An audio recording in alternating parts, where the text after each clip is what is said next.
ମନୋବିଜ୍ଞାନ ଅନୁଯାୟୀ ଯେଉଁ ପୁରୁଷ କୌଣସି ମୋଟି ମହିଳାଙ୍କ ସହିତ ଶାରୀରିକ ସମ୍ପର୍କ ବନାଇଥାଏ ତେବେ ସେହି ପୁରୁଷର ଗୁପ୍ତାଙ୍ଗ ଜଲ୍ଦି ଶକ୍ତ ହୋଇଯାଇଥାଏ।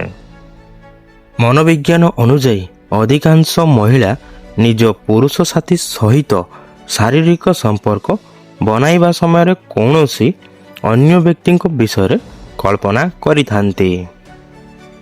ମନୋବିଜ୍ଞାନ ଅନୁଯାୟୀ ସ୍ତ୍ରୀକୁ ପିଇଥିବା ପୂର୍ବରୁ କ୍ଷୀରରେ ଏହି ତିନୋଟି ଜିନିଷ ମିଶାଇ ପିଇ ଦିଅନ୍ତୁ। ତାହା ହେଉଛି ପ୍ରଥମତଃ 1 ଗ୍ଲାସ ଉଷୁମ କ୍ଷୀର ନିଅନ୍ତୁ, ସେଥିରେ 1 ଚାମଚ ଦେଶୀ ମହୁ, 4ଟି ପେଷା ଯାଇଥିବା କାଜୁ ବାଦାମ ଓ ଗୋଟିଏ ପାଚିଲା କଦଳୀର ଅଧାକୁ ଖଣ୍ଡ ଖଣ୍ଡ କରି ସେଥିରେ ମିଶାଇ ଦିଅନ୍ତୁ। ଏହି ମିଶ୍ରଣକୁ 15 ମିନିଟ୍ ପର୍ଯ୍ୟନ୍ତ ରଖିଦିଅନ୍ତୁ।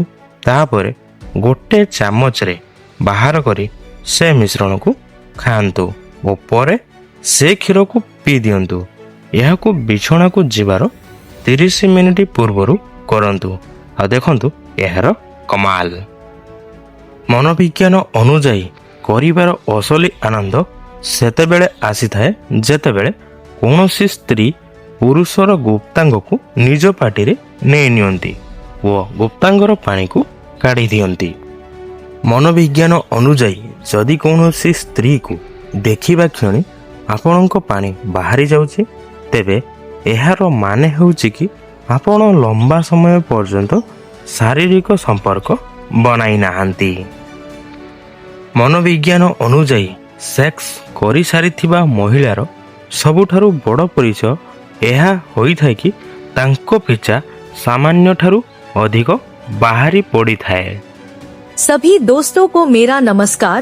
मुझे उम्मीद है कि आपको मेरा वीडियो बहुत पसंद आएगा। अगर पसंद आए तो कृपया गिफ्ट या थैंक्स के माध्यम से कुछ भेजें।